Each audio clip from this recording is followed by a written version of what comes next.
وہ تین خوش نصیب کون ہیں جن سے اللہ محبت کرتا ہے؟ پہلا فرمایا وہ شخص جو میدان جہاد میں اترے اور پھر وہ پیٹھ پھیر کے نہ بھاگے. بزدل مجاہد اللہ کے رسول فرماتے اللہ کو پسند ہے. اللہ کو بہادر مجاہد پسند ہے جو راہ خدا میں تلوار اٹھائے.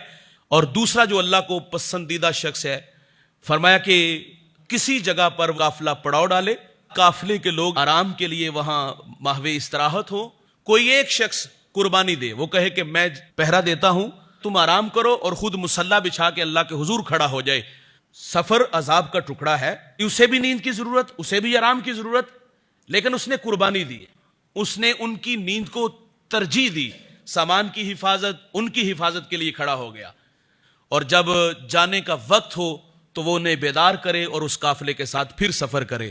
تو فرمائی ایسا شخص اللہ کو بڑا پسندیدہ شخص ہے کہ جو قربانی دینے والا ہے. اللہ کے رسول فرماتے ہیں گھر خریدنے سے پہلے ہمسایہ اور سفر کرنے سے پہلے ہم سفر دیکھ لیا کرو.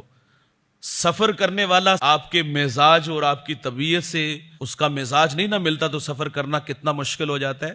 بھائی جان حج عمرے کا سفر کرنا کتنا مشکل ہو جاتا ہے, عبادت میں حاضر لطف نہیں آتا اگر مزاج کا ایک بندہ بھی نہ ہو. تو یہ قربانی دینے والے لوگوں کی کہانی ہے. اور دوران سفر آپ دیکھ لیں, ہم گاڑیوں میں سفر کرتے ہیں, بعض لوگ ایسے بھی دیکھیں کہ بوڑھے لوگ کھڑے ہوتے ہیں, 18-20 سال کا جوان سیٹ پہ بیٹھا ہے, حالانکہ خیال تو ہونا چاہیے نا کہ اس کو ترجیح دیں, اتنی بھی ہم قربانی نہیں دیتے.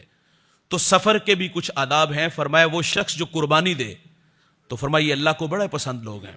اور تیسرے نمبر پہ فرمایا کہ جو اپنے ہمسائے کی تکلیف پہ صبر کرے, فرمایا یہ شخص بھی اللہ کو بڑا پسند ہے. ہمسائے بعض اللہ تعالیٰ معاف فرمائے بڑے تلخ ہوتے ہیں, زندگی عذاب بنا دیتے بعض ہمسائے. جو میں نے حدیث عرض کی نا حضور کا فرمان کہ گھر خریدنے سے پہلے ہمسایہ اور سفر کرنے سے پہلے ہم سفر دیکھ لیا کرو. ہمسایہ اچھا نہ ملے زندگی عذاب کر دیتے ہیں یہ لوگ.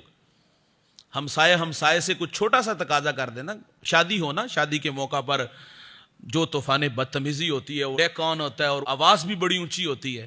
کو بوڑھا ہمسایہ آگے ترلا کر کے کہے نا کہ تھوڑی سی پترا آواز کٹ کر دے, آگے سے اتنا تلخ لہجہ ہوتا ہے, اللہ تعالیٰ معاف فرمائے. اور پھر رد عمل کے طور پہ اس مکان کے چھت پہ چڑھ کے شریف آدمی کی بیٹیوں کو بھی چھیڑتے ہیں, آوازیں کستے ہیں, بہت ساری تکلیفیں ہیں.